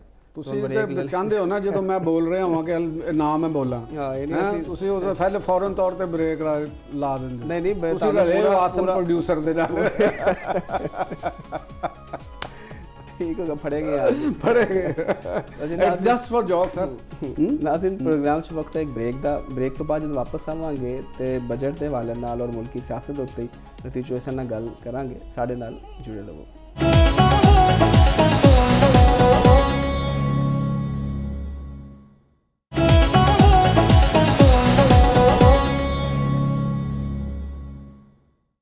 Welcome back Nazreen. ਬ੍ਰੇਕ ਤੇ ਜਾਣ ਤੋਂ ਪਹਿਲੇ ਅਸੀਂ ਪਾਰਲੀਮੈਂਟ ਦੇ ਵਿੱਚ ਜਿਹੜੀ ਸੂਰਤ ਹਾਲ ਸੀ ਉਹਦੇ ਬਾਰੇ ਨਾਲ ਗੱਲ ਕਰ ਰਹੇ ਸਾਂ। ਮਹਿਮੂਦ ਅਚਕਜ਼ਈ ਸਾਹਿਬ ਦੀ ਤਕਰੀਰ ਔਰ ਉਹਦੇ ਬਾਰੇ ਜਿਹੜੇ ਸਪੀਕਰ ਦੇ ਕਮੈਂਟਸ ਹਨ ਤੇ ਉਹਦੇ ਤੇ ਗੱਲ ਜਿਹੜੀ ਆਪਣੀ ਜਾਰੀ ਰੱਖਦੇ ਆ ਚੋਈ ਸਾਹਿਬ ਨਾਲ। ਚੋਈ ਸਾਹਿਬ, ਹਾਂਜੀ, ਬੜੇ ਤੁਸੀਂ ਜ਼ੋਰਾਂ ਤੇ ਗੱਲ ਕਰ ਰਹੇ ਸੀ, ਲੇਕਿਨ ਸਾਨੂੰ ਬ੍ਰੇਕ ਨਹੀਂ। ਦੇਖੋ ਇਹ ਚੀਜ਼ਾਂ ਇਹਨਾਂ ਨੂੰ ਵੀ ਨੋਟਿਸ ਲੈਣਾ ਚਾਹੀਦਾ। ਦੇਖੋ ਬਜਟ ਤੇ ਪੇਸ਼ ਹੋ ਗਿਆ ਹੈ ਨਾ, ਉਹ ਤੇ ਸਾਰੀ ਚੀਜ਼ਾਂ ਕੈਬਨਿਟ ਨੇ ਮਨਜ਼ੂਰੀ ਦੇ ਦਿੱਤੀ, ਈਚ ਐਂਡ ਐਵਰੀਥਿੰਗ ਉਹ ਸੈੱਟ ਹੋ ਗਈ, ਚਲੀਆਂ ਗਈਆਂ। ਲੇਕਿਨ ਸਾਨੂੰ ਜਿਹੜੇ ਸਾਡੇ ਪਾਰਲੀਮੈਂਟੇਰੀਅਨਸ ਨੇ, ਸਾਡੀ ਪੋਲੀਟੀਕਲ ਕਿਆਦਤ ਹੈ, ਉਹਨਾਂ ਦੇ ਰਵੱਈਆਂ ਦੇ ਉੱਤੇ ਵੀ ਤਾਂ ਦੇਖਣਾ ਚਾਹੀਦਾ ਨਾ ਕਿ ਉਹ ਲੋਕ ਆਵਾਮ ਦੇ ਕੋਲੋਂ ਵੋਟਾਂ ਲੈ ਕੇ ਜਿਸਲੇ ਅਸੈਂਬਲੀਆਂ ਦੇ ਅੰਦਰ ਜਾਂਦੇ ਨੇ ਔਰ ਉੱਥੇ ਉਹਨਾਂ ਨੇ ਬਜਟ ਦੀ ਬਹਿਸ ਹੋਵੇ ਜਾਂ ਕਿਸੇ ਹੋਰ ਚੀਜ਼ ਦੀ ਬਹਿਸ ਹੋਵੇ ਤੇ ਉਹ ਆਪਣਾ ਰੋਲ ਕੀ ਪਲੇ ਕਰਦੇ ਨੇ। ਮਹਿਮੂਦ ਅਚਕਜ਼ਈ ਖਾਸੇ ਅਰਸੇ ਤੋਂ ਇਸ ਕਿਸਮ ਦੀਆਂ ਗੁਫ਼ਤਗੂ ਕਰਦੇ, ਉਹਨਾਂ ਦੀ ਬੇਟੀ ਨੇ ਵੀ ਇਹ ਹਰਕਤਾਂ ਕੀਤੀਆਂ ਨੇ। ਠੀਕ ਹੈ ਨਾ ਜੀ। ਇੱਥੋਂ ਤੱਕ ਗੱਲ ਅੰਦਰ ਇਹ ਹੋਈ ਹੈ ਅਸੈਂਬਲੀ ਦੇ ਅੰਦਰ ਬਲੋਚਿਸਤਾਨ ਦੇ MNAs ਨੇ ਗੱਲ ਕੀਤੀ, ਕਿਸੇ ਪੰਜਾਬ ਦੇ MNA ਨੇ ਨਹੀਂ ਕੀਤੀ। ਉਹਨਾਂ ਨੇ ਇੱਥੋਂ ਤੱਕ ਕੀਤੀ ਕਿ ਜੀ ਇਹਨਾਂ ਦੇ ਕੋਲੋਂ ਪੁੱਛਿਆ ਜਾਵੇ ਕਿ ਅਗਰ ਇਹ ਅਫਗਾਨਿਸਤਾਨ ਦੇ ਨੈਸ਼ਨਲ ਤੇ ਫਿਰ ਉੱਥੇ ਚਲੇ ਜਾਣ, ਇੱਥੇ ਪਾਕਿਸਤਾਨ ਦੇ ਨਾਲ ਕਿਉਂ ਚਿਮੜੇ ਨੇ। ਸਾਨੂੰ ਪਤਾ ਹੋਣਾ ਚਾਹੀਦਾ ਨਾ ਵੀ ਯਾਰ ਸਾਡਾ ਦੋਸਤ ਕੌਣ ਹੈ, ਸਾਡਾ ਦੁਸ਼ਮਣ ਕੌਣ ਹੈ, ਪਤਾ ਤੇ ਲੱਗ ਜਾਏ ਨਾ ਸਾਡਾ ਪਾਕਿਸਤਾਨੀ ਕੌਣ ਹੈ, ਗੈਰ ਪਾਕਿਸਤਾਨੀ ਕੌਣ ਹੈ। ਤੇ ਜਿਹੜਾ ਬਗਲ ਦੇ ਵਿੱਚ ਬੈਠ ਕੇ ਤੇ ਛੁਰੀ ਚਲਾਣਾ ਇਹ ਤਾਂ ਕੋਈ ਅੱਛੀ ਗੱਲ ਨਹੀਂ ਨਾ। ਔਰ ਨਾਲ ਜਮਹੂਰੀਅਤ ਪਸੰਦ ਵੀ ਬਣੇ ਰਹਿਣਾ, ਪਾਕਿਸਤਾਨ ਦੇ ਅਦਾਰਿਆਂ ਦੇ ਵਿੱਚ ਵੀ ਬੈਠੇ ਰਹਿਣਾ। ਤੇ ਇਹ ਚੀਜ਼ਾਂ ਦੇ ਬਾਰੇ 'ਚ ਅਸੀਂ ਕਹਿੰਦੇ ਹਾਂ, ਅਸੀਂ ਇਹਦੇ ਨਾਲ ਮਕਸਦ ਕਿਸੇ ਦੀ ਰਿਸਪੈਕਟ ਨੂੰ ਡਾਊਨ ਪਲੇ ਕਰਨਾ ਨਹੀਂ ਹੁੰਦਾ। ਦੇਖੋ ਉਸ ਸੂਬੇ ਦੇ ਲੋਕ ਗੱਲ ਕਰ ਰਹੇ ਨੇ। ਉਹਦੇ ਨਾਲ ਇਕਬਾਲ ਅਫਰੀਦੀ ਸਾਹਿਬ ਜਿਨ੍ਹਾਂ ਦਾ ਬੇਟੇ ਨੇ ਜਾ ਕੇ ਪੋਲੀਟੀਕਲ ਅਸਾਈਲਮ ਲਿਆ, ਵਜ਼ੀਰ ਮੁਮਲਕਤ ਬਰਾਏ ਦਾਖਲਾ ਨੇ ਨੈਸ਼ਨਲ ਅਸੈਂਬਲੀ ਦੇ ਵਿੱਚ ਵੀ ਇਹ ਗੱਲ ਕੀਤੀ। ਫਿਰ ਦੁਬਾਰਾ ਉਹਨਾਂ ਨੇ ਅਸੈਂਬਲੀ ਦੇ ਵਿੱਚ ਜਾ ਕੇ ਤੇ ਫਿਰ ਉਹੀ ਸ਼ਰਾਰਤੀ ਰਵੱਈਆ ਅਖਤਿਆਰ ਕੀਤਾ ਇਕਬਾਲ ਅਫਰੀਦੀ ਨੂੰ। ਬੇਟਾ ਤੁਹਾਡਾ ਜਿਹੜਾ ਉਹ ਪਾਕਿਸਤਾਨ ਦਾ ਬਲੂ ਪਾਸਪੋਰਟ ਲੈ ਕੇ ਤੁਸੀਂ ਉਹਨੂੰ ਬਲੂ ਪਾਸਪੋਰਟ ਦਵਾਇਆ, ਉਹ ਪਾਕਿਸਤਾਨ ਦੀ ਬਦਨਾਮੀ ਦਾ ਬਾਇਸ ਬਣਿਆ। ਉਹਨਾਂ ਨੇ ਸਿਆਸੀ ਪਨਾਹ ਲਈ ਆਪਣਾ ਪਾਸਪੋਰਟ ਸਰੈਂਡਰ ਕੀਤਾ, ਤੇ ਤੁਹਾਨੂੰ ਇਹ ਕੋਈ ਸ਼ਰਮ ਹੋਇਆ ਹੀ ਨਹੀਂ ਤੁਸੀਂ ਅਸੈਂਬਲੀ ਦੇ ਵਿੱਚ ਆ ਕੇ ਤੇ ਹਰ ਵਕਤ ਨੈਗੇਟਿਵ ਕਿਰਦਾਰ ਅਦਾ ਕਰਨਾ। ਔਰ ਸਪੀਕਰ ਸਾਹਿਬ ਨੇ ਉਹਨਾਂ ਨੂੰ ਬੈਨ ਕੀਤਾ। ਪਹਿਲੀ ਦਫਾ ਮੈਂ ਸੁਣਿਆ ਕਿ ਸਪੀਕਰ ਸਾਹਿਬ ਨੇ ਉਹਨਾਂ ਨੂੰ ਕਿਹਾ ਕਿ ਵਰਨਾ ਤੁਹਾਨੂੰ ਚੁੱਕ ਕੇ ਬਾਹਰ ਸੁੱਟ ਦਿੱਤਾ ਜਾਏਗਾ। ਅਸੂਲੀ ਤੌਰ ਦੇ ਉੱਤੇ ਉਹਨਾਂ ਦੇ ਜੋ ਕੁਝ ਉਹਨਾਂ ਨੇ ਕੀਤਾ ਹੈ ਜਾਂ ਜੋ ਉਹਨਾਂ ਦੇ ਬੇਟੇ ਨੇ ਕੀਤਾ, ਅਗਰ ਉਹਨਾਂ ਦੇ ਵਿੱਚ ਇਨਵੋਲਵਮੈਂਟ ਹੈ ਤੇ ਜੋ ਕਾਨੂੰਨ ਇਹਦੇ ਬਾਰੇ ਤੇ ਜੋ ਕੁਝ ਕਹਿੰਦਾ ਹੈ ਉਸ ਕਾਨੂੰਨ ਦੇ ਮੁਤਾਬਕ ਉਹਨਾਂ ਨੂੰ ਹੈਂਡਲ ਕਰਨਾ ਚਾਹੀਦਾ। ਸਹੀ। ਇਹ ਪਾਕਿਸਤਾਨ ਦੀ ਕੌਮੀ ਅਸੈਂਬਲੀ ਹੈ, ਪਾਕਿਸਤਾਨ ਦਾ ਪਾਸਪੋਰਟ ਹੈ, ਖਾਸ ਤੌਰ ਤੇ ਬਲੂ ਪਾਸਪੋਰਟ ਹੈ। ਇਹ ਕੋਈ ਆਰੇ ਗਾਰੇ ਨੱਥੂ ਖੈਰੇ ਦੇ ਵਾਸਤੇ ਤੇ ਨਹੀਂ ਤੁਸੀਂ ਬਣਾਇਆ ਹੈ ਕਿ ਜਾਵੇ ਤੇ ਜੋ ਮਰਜ਼ੀ ਕਰ ਦੇਵੇ ਇਹ ਚੀਜ਼। ਔਰ ਉਹ ਫਿਰ ਪਾਕਿਸਤਾਨ ਦੇ ਵਿੱਚ ਦੰਦਰਾਂਦਾ ਵੀ ਫਿਰੇ ਔਰ ਉਹ ਕਵੇ ਕਿ ਮੇਰੇ ਵਰਗਾ ਹੈ ਹੀ ਕੋਈ ਨਹੀਂ।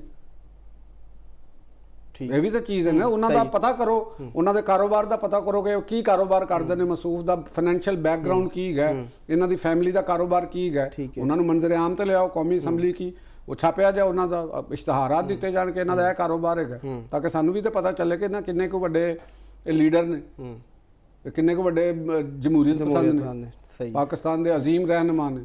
ਬਸ ਜੋ ਸਭ ਇਹ ਤੇ ਦੇਖੋ ਨਾ, ਅਸ਼ਰਾਫੀਆ ਜਿਹੜੀ ਹੈ ਉਹ ਇਹ ਤੇ ਅਸ਼ਰਾਫੀਆ ਵੀ ਨਹੀਂ ਹੈਗੇ, ਤੇ ਪਤਾ ਨਹੀਂ ਕੀ ਹੈਗੇ ਨੇ। ਚਲੋ ਜਿਹੜੀ ਚਲੋ ਸਾਹਿਬ ਇਖਤਿਆਰ ਦੇ ਨਾ, ਜਿਨ੍ਹਾਂ ਕੋਲ ਇਖਤਿਆਰ ਹੈ, ਜਿਨ੍ਹਾਂ ਨੇ ਇਖਤਿਆਰ ਵੀ ਇਹਨਾਂ ਨੂੰ ਦੇ ਦਿੱਤਾ ਗਿਆ, ਕਿਹਨਾਂ ਨੇ ਦਵਾਇਆ, ਇਸ ਕਾਬਿਲ ਨਹੀਂ ਹੈਗੇ। ਕਾਮਰੇ ਸਾਹਿਬ ਦੇਖੋ, ਇੰਡੀਆ ਦੇ ਵਿੱਚ ਅਗਰ ਅਸੀਂ ਕਾਰਪੋਰੇਟ ਵਰਲਡ ਨੂੰ ਦੇਖਦੇ ਹਾਂ, ਉੱਥੇ ਰਤਨ ਟਾਟਾ ਜੈਸੀਆਂ ਅਜ਼ੀਮ ਸ਼ਖਸੀਅਤਾਂ ਉੱਥੇ ਹੋਈਆਂ ਨੇ, ਜਿਹੜੇ ਬੜੇ ਵੱਡੇ ਅਰਬਾਂਪਤੀ ਸਨ, ਜਿਹਨੂੰ ਅਸੀਂ ਸ਼ਰਾਫੀਆ ਕਹਿੰਦੇ ਹਾਂ। ਇੰਡੀਆ ਵਾਸਤੇ, ਇੰਡੀਅਨ ਲੋਕਾਂ ਵਾਸਤੇ, ਇੰਡੀਅਨ ਮੈਸ਼ੀਅਤ ਵਾਸਤੇ ਉਹਨਾਂ ਦੀਆਂ ਖਿਦਮਾਤ ਦੇਖੋ ਕਿੱਥੋਂ ਤੱਕ ਗਈਆਂ ਹਨ। ਟਾਟਾ ਨੇ, ਬਿਰਲਾ ਨੇ, ਹੋਰ ਲੋਕ ਹੈਗੇ ਨੇ। ਪਾਕਿਸਤਾਨ ਦੇ ਵਿੱਚ ਵੀ ਜਿਹੜੀ ਪਾਰਸੀ ਕਮਿਊਨਿਟੀ ਦੇ ਲੋਕ ਸਨ, ਜਿਨ੍ਹਾਂ ਨੇ ਪਾਕਿਸਤਾਨ ਦੀ ਇਸ ਕਰਾਚੀ ਦੀ ਤਰੱਕੀ ਵਾਸਤੇ ਆਪਣਾ ਰੋਲ ਪਲੇ ਕੀਤਾ, ਉਹ ਅਸ਼ਰਾਫੀਆ ਸਨ। ਪਾਕਿਸਤਾਨ ਦੇ ਅੰਦਰ ਕਾਰਪੋਰੇਟ ਵਰਲਡ ਦੇ ਬੜੇ ਅੱਛੇ ਔਰ ਜਿਹੜੇ ਜਦੀਦ ਮਾਈਂਡ ਦੇ ਲੋਕ ਨੇ, ਜਿਨ੍ਹਾਂ ਨੇ ਪਾਕਿਸਤਾਨ ਵਾਸਤੇ ਕੰਮ ਕੀਤਾ। ਕਤਈ ਨਜ਼ਰ ਸਟੇਟ ਦੇ ਹੱਕ 'ਚ ਹੋਣ ਦੇ, ਗਵਰਨਮੈਂਟਾਂ ਦੇ ਹੱਕ 'ਚ ਹੋਣਗੇ। ਉਹਨਾਂ ਨੇ ਰੋਜ਼ਗਾਰ, ਖੈਰਾਤੀ ਅਦਾਰਾ ਬਣਾਉਣਾ ਤਰੱਕੀ ਨਹੀਂ ਹੈ, ਅਦਾਰਾ ਬਣਾਉਣਾ ਜਿੱਥੇ ਤੁਸੀਂ ਲੋਕਾਂ ਨੂੰ ਐਕਸਪਰਟੀਜ਼ ਦਿਓ, ਲੋਕਾਂ ਨੂੰ ਤਰੱਕੀ ਦਾ ਮੌਕਾ ਦਿਓ, ਮਿਡਲ ਕਲਾਸ ਨੂੰ ਪੈਦਾ ਜਨਰੇਟ ਕਰੋ। ਇਹ ਅਸ਼ਰਾਫੀਆ ਦਾ ਕੰਮ ਹੈਗਾ। ਬਸ ਅਸ਼ਰਾਫੀਆ ਦੇ ਖਿਲਾਫ ਨਹੀਂ ਹੈਗੇ। ਅਸ਼ਰਾਫੀਆ ਦੇ ਵਿੱਚ ਜਿਹੜੇ ਇਹ ਲੋਕ ਅਸ਼ਰਾਫੀਆ ਦੀ ਨੁਮਾਇੰਦਗੀ ਕਰਦੇ, ਇਕਬਾਲ ਅਫਰੀਦੀ ਵਰਗੇ ਕਿੱਥੋਂ ਅਸ਼ਰਾਫੀਆ ਆ ਗਈ? ਇਹਨਾਂ ਦਾ ਅਸ਼ਰਾਫੀਆ ਨਾਲ ਕੀ ਤਾਲੁਕ ਵਾਸਤਾ? ਇਹ ਘੁਸ ਬੈਠੀਏ ਨੇ, ਇਹ ਘੁਸ ਬੈਠੀਏ ਨੇ ਬਸ ਐਵੇਂ ਕਿਸੇ ਜਿਹਨੂੰ ਕਹਿੰਦੇ ਨੇ ਕਿ ਉਹ ਲੱਗ ਗਿਆ ਦਾ, ਤੇ ਅਸੈਂਬਲੀ ਦੇ ਵਿੱਚ ਆ ਕੇ ਬਹਿ ਗਏ ਨੇ। ਕੋਈ ਖਰਾਤੀ ਅਦਾਰਾ ਬਣਾ ਕੇ ਬੈਠਾ, ਕੁਛ ਬਣਾ ਕੇ ਬੈਠਾ, ਅਸੈਂਬਲੀਆਂ 'ਚ ਜਾ ਕੇ ਪਾਕਿਸਤਾਨ ਦੀ ਅਸੈਂਬਲੀ ਦੀ ਕਾਰਵਾਈਆਂ ਨੂੰ ਡਿਸਟਰਬ ਕਰਦੇ ਨੇ। ਇਹ ਤੇ ਕੋਈ ਤਰੀਕਾਕਾਰ ਨਹੀਂ ਹੈਗਾ। ਲੇਕਿਨ ਚਲੋ ਜੋ ਵੀ ਚੋ ਸਭ, ਲੇਕਿਨ ਇਹ ਲੋਕ ਹੁਣ ਮੌਜੂਦ ਨੇ, ਵਸਾਇਲ ਤੇ ਵੀ ਕਾਬਜ਼ ਨੇ, ਫਾਇਦੇ ਵੀ ਚੁੱਕ ਰਹੇ ਨੇ, ਲੇਕਿਨ ਆਮ ਆਦਮੀ ਜਿਹੜਾ ਉਹ ਤੇ ਪਿਸਦਾ ਜਾ ਰਿਹਾ। ਇਹਨਾਂ ਦੀ ਵਜ੍ਹਾ ਨਾਲ ਹੀ ਤੇ ਗੁਰਬਤ ਜਿਹੜੀ ਹੈ ਉਹਦੀ ਸ਼ਰ੍ਹਾ 28.9% ਤੱਕ ਪਹੁੰਚ ਗਈ ਹੈ, ਤੇ ਸ਼ਹਿਰੀ ਇਲਾਕਿਆਂ 'ਚ ਗੁਰਬਤ ਜਿਹੜੀ 11% ਤੋਂ ਵੱਧ ਕੇ ਤੇ 17.4% ਹੋ ਗਈ ਹੈ, ਤੇ ਦੇਹੀ ਇਲਾਕਿਆਂ ਦੇ ਵਿੱਚ 28.2% ਤੋਂ ਵੱਧ ਕੇ 36.2% ਹੋ ਗਈ ਹੈ। ਮਤਲਬ ਇੰਨੀ ਜ਼ਿਆਦਾ ਗੁਰਬਤ ਦੇ ਵਿੱਚ ਇਜ਼ਾਫਾ ਹੋ ਰਿਹਾ। ਸਾਡੀ ਜਿਹੜੀ ਆਬਾਦੀ ਹੈ ਉਹ 25 ਕਰੋੜ ਤੋਂ 20 ਲੱਖ ਹੋ ਗਈ ਹੈ। ਠੀਕ ਹੈ, ਤੇ ਇਹ ਸਾਰੇ ਮਾਮਲਾਤ ਜਿਹੜੇ ਨੇ, ਚੈਲੰਜਸ ਤੇ ਹਰ ਗੁਜ਼ਰ ਦਿਨ ਨਾਲ ਵੱਧਦੇ ਜਾ ਰਹੇ ਨੇ, ਤੇ ਇਹਨਾਂ ਦਾ ਹੱਲ ਤੁਹਾਨੂੰ ਕੀ ਨਜ਼ਰ ਆਉਂਦਾ?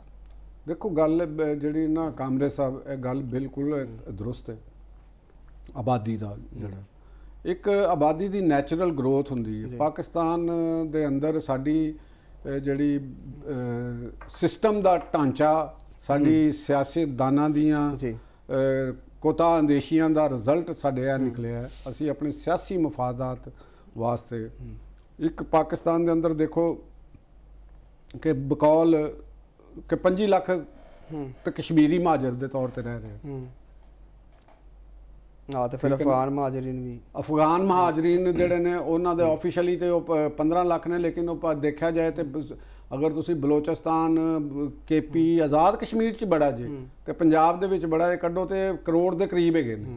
ਔਰ ਇਹਦੇ 'ਚ ਹੈਰਾਨਕੁਨ ਗੱਲ ਹੈ ਕਿ ਮਾਰਕੀਟਾਂ ਦੇ ਵਿੱਚ ਵੀ ਇਹਨਾਂ ਦਾ ਹੀ ਰਾਜ ਹੈ। ਮਾਰਕੀਟਾਂ ਦੇ ਵਿੱਚ ਨੇ ਜਾਲੀ ਸ਼ਨਾਖਤੀ ਕਾਰਡ ਲਏ ਨੇ, ਗੁੱਡਸ ਟਰਾਂਸਪੋਰਟਰ ਕਰਾਚੀ ਦੇ ਵਿੱਚ ਕਿੰਨਾ ਉਦਮ ਮਚਾਈ ਰੱਖਿਆ ਟਰਾਲਿਆਂ ਦੇ ਜ਼ਰੀਏ ਤੇ ਉਹਨਾਂ ਦੇ ਮਾਮਲਾਤ ਉੱਤੇ। ਅਸੂਲੀ ਤੌਰ ਤੇ ਫੈਡਰੇਸ਼ਨ ਨੂੰ ਔਰ ਸੂਬਿਆਂ ਨੂੰ ਜਿਸ ਵੇਲੇ ਤੱਕ ਫਾਟਾ ਸੀ, ਅਸੂਲੀ ਤੌਰ ਤੇ ਇਹ ਹੋਣਾ ਚਾਹੀਦਾ ਕਿ ਜੇ ਫਾਟਾ ਦੇ ਰਿਹਾਇਸ਼ੀਆਂ ਵਾਸਤੇ ਦੂਸਰੇ ਸੂਬਿਆਂ ਦੇ ਵਿੱਚ ਜ਼ਮੀਨ ਖਰੀਦਣ ਦੇ ਉੱਤੇ ਪਾਬੰਦੀ ਲਾਣੀ ਚਾਹੀਦੀ ਸੀ ਕਿਉਂਕਿ ਜਿਸ ਵੇਲੇ ਪਾਕਿਸਤਾਨ ਦੇ ਸ਼ਹਿਰੀਆਂ ਨੂੰ ਉਹਨਾਂ ਇਲਾਕਿਆਂ ਦੇ ਵਿੱਚ ਜ਼ਮੀਨ ਦੀ ਮਲਕੀਅਤ ਖਰੀਦਣ ਦਾ ਹੱਕ ਨਹੀਂ ਹੈਗਾ ਤੇ ਉਹਨਾਂ ਨੂੰ ਇੱਥੇ ਕਿਉਂ ਹੱਕ ਦਿੱਤਾ ਹੈ?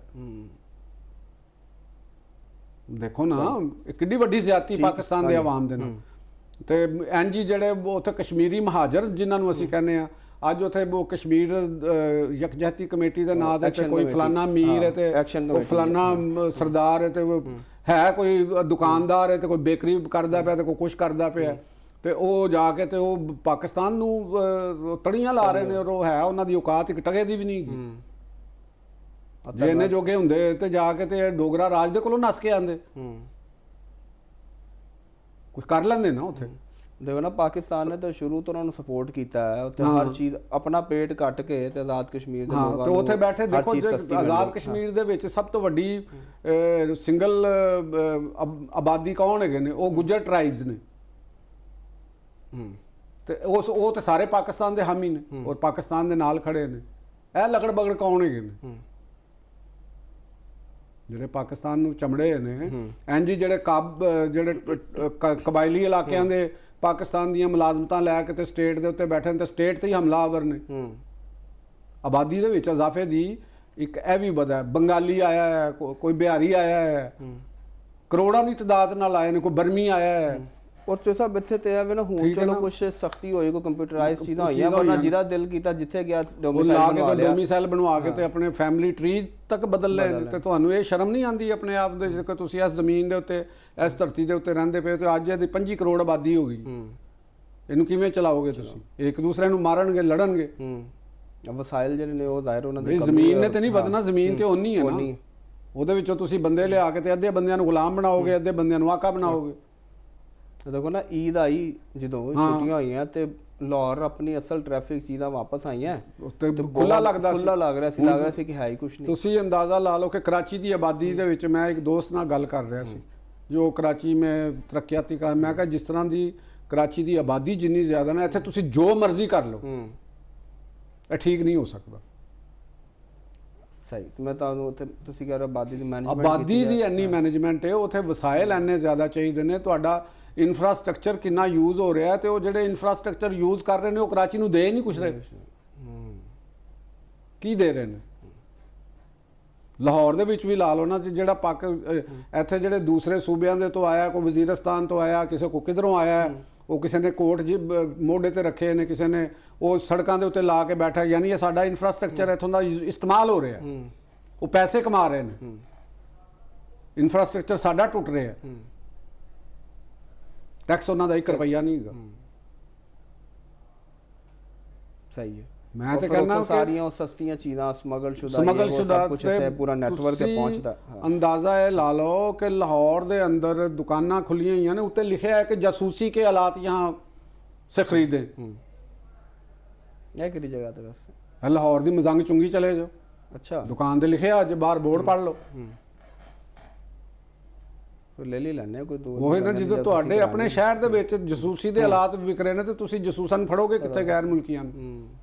ਠੀਕ ਹੋ ਗਿਆ ਜੋ ਸਾਹਿਬ, ਤੁਹਾਡਾ ਨੈਟਵਰਕ ਕਿੱਥੇ ਵੇ, ਤੁਹਾਡੀ ਮੁਖਬਰੀ ਦਾ ਸਿਲਸਿਲਾ ਤੁਹਾਡਾ ਕਿੱਥੇ ਵੇ, ਸਾਡੇ ਅਦਾਰਿਆਂ ਦਾ? ਉਹਨਾਂ ਨੂੰ ਇਹ ਨਹੀਂ ਪਤਾ ਲੱਗਦਾ ਕਿ ਅਸੀਂ ਇਹ ਦੁਕਾਨਦਾਰਾਂ ਨੂੰ ਕਿਸ ਤਰ੍ਹਾਂ ਲਿਆਉਣਾ। ਇਹ ਜਿੰਨੇ ਵੈਂਡਰ ਫਿਰ ਰਹੇ ਨੇ, ਕੋਈ ਕਿਸੇ ਨੇ ਕੋਟ ਪਾਇਆ, ਕਿਸੇ ਨੇ ਗਲ ਘੜੀਆਂ ਦਾ ਬਗ ਚੁੱਕਿਆ, ਕਿਸੇ ਜਗ੍ਹਾ ਬੈਠ ਜਾਂਦਾ, ਇਹ ਸਾਰਿਆਂ ਦੀ ਰਜਿਸਟ੍ਰੇਸ਼ਨ ਹੋਣੀ ਚਾਹੀਦੀ। ਇਹਨਾਂ ਦੇ ਕੋਲੋਂ ਪਰ ਡੇ ਦੇ ਹਿਸਾਬ ਨਾਲ ਪੈਸੇ ਲੈਣੇ ਚਾਹੀਦੇ ਨੇ ਕਿ ਸਭ ਲਾਹੌਰ ਦਾ ਇਨਫਰਾਸਟ੍ਰਕਚਰ ਯੂਜ਼ ਕਰ ਰਹੇ ਨੇ, ਮਿਊਨਿਸਪੈਲਿਟੀ ਦਾ। ਇੰਜ ਹੀ ਕਰਾਚੀ ਵਾਲਿਆਂ ਨੂੰ ਵੀ ਕਰਨਾ ਚਾਹੀਦਾ। ਇਹਨਾਂ ਕੋ ਵੈਸੇ ਪਰ ਡੇ ਤੇ ਪੇ ਕਰਦੇ ਨੇ, ਲੇਕਿਨ ਉਹ ਰੇਹੜੀ ਵਾਲੇ ਨਹੀਂ, ਇਹ ਜਿਹੜੇ ਵੀ ਲੋਕ ਨੇ ਉਹ ਪਰ ਡੇ ਪੇ ਕਰ ਸਰਕਾਰ ਨੂੰ ਨਹੀਂ, ਜਿਹੜੇ ਮਾਫੀਆ ਦੇ ਨਾਲ ਉਹ ਮਾਫੀਆ ਨੂੰ ਜਿਨ੍ਹਾਂ ਨੂੰ ਬਿਠਾਉਂਦੇ ਨੇ ਨਾ, ਇਹ ਸਰਕਾਰ ਲਵੇ। ਮਾਫੀਆ ਨੂੰ ਜ਼ਰਾ ਰਗੜਨ, ਉਹ ਸੀਸੀਡੀ ਨੂੰ ਜ਼ਰਾ ਮਜ਼ੀਦ ਇੱਧਰ ਦਾ ਵੀ ਰੁਖ ਕਰਾਉਣ। ਇੰਜ ਕਰਾਚੀ ਵਾਲੇ ਵੀ ਜਿਹੜੇ ਕਰਾਚੀ ਦੀ ਜਿਹੜੀ ਬਲਦੀਆ ਹੈ, ਉਹ ਜਿਹੜੇ ਕਰਾਚੀ ਦੀ ਸੜਕਾਂ ਦੇ ਉੱਤੇ ਐਵੇਂ ਠੇਲੇ ਲਾ ਕੇ ਬੈਠੇ ਨੇ, ਕੋਈ ਕਿਸੇ ਸੂਬੇ ਦੇ ਵਿੱਚੋਂ ਆਇਆ, ਚਾਹੇ ਪੰਜਾਬ ਚੋਂ ਗਏ ਨੇ ਜੀ, ਜਿੱਥੋਂ ਮਰਜ਼ੀ ਗਏ ਨੇ, ਉਹਨਾਂ ਦੇ ਕੋਲ ਉਹਨਾਂ ਨੂੰ ਸਾਰਿਆਂ ਨੂੰ ਉਹਨਾਂ ਦਾ ਸ਼ਨਾਖਤੀ ਕਾਰਡ ਦੇ ਨਾਲ ਫਿਰਨ, ਉਹ ਸੜਕਾਂ ਦੇ ਉੱਤੇ ਫਿਰ ਰਹੇ ਨੇ, ਉਹਦਾ ਇਨਫਰਾਸਟ੍ਰਕਚਰ ਯੂਜ਼ ਕਰ ਰਹੇ ਨੇ, ਉਹਦੇ ਕਰਾਚੀ ਗਵਰਨਮੈਂਟ ਨੂੰ ਪੈਸੇ ਦੇਣ। ਠੀਕ ਹੋਗਾ ਜੋ ਸਰ, ਤੁਸੀਂ ਵੀ ਇਜ਼ਾਫੀ ਵਕਤ ਯੂਜ਼ ਕਰ ਰਹੇ ਹੋ। ਅਸੀਂ ਇਸ ਪਾਕਿਸਤਾਨੀ ਹਾਂ, ਸਾਨੂੰ ਪਤਾ ਹੈ ਕਿ ਅਸੀਂ ਜਿੱਥੇ ਦਾਲ ਲੱਗੇ ਲਾ ਲਓ। ਨਹੀਂ, ਇੱਥੇ ਹੁਣ ਫੁੱਲ ਸਟਾਪ ਲਾ ਲਓ। ਚਲੋ ਠੀਕ ਹੋ ਗਿਆ। ਨਾਜ਼ਰੀਨ, ਪ੍ਰੋਗਰਾਮ 'ਚ ਵਕਤ ਹੈ ਇੱਕ ਬ੍ਰੇਕ ਦਾ। ਬ੍ਰੇਕ ਤੋਂ ਬਾਅਦ ਜਦੋਂ ਵਾਪਸ ਆਵਾਂਗੇ ਤੇ ਇਰਾਨ ਅਮਰੀਕਾ ਸੂਰਤ ਹਾਲ ਉੱਤੇ ਗੱਲ ਕਰਾਂਗੇ। ਸਾਡੇ ਨਾਲ ਜੁੜੇ ਰਹੋ।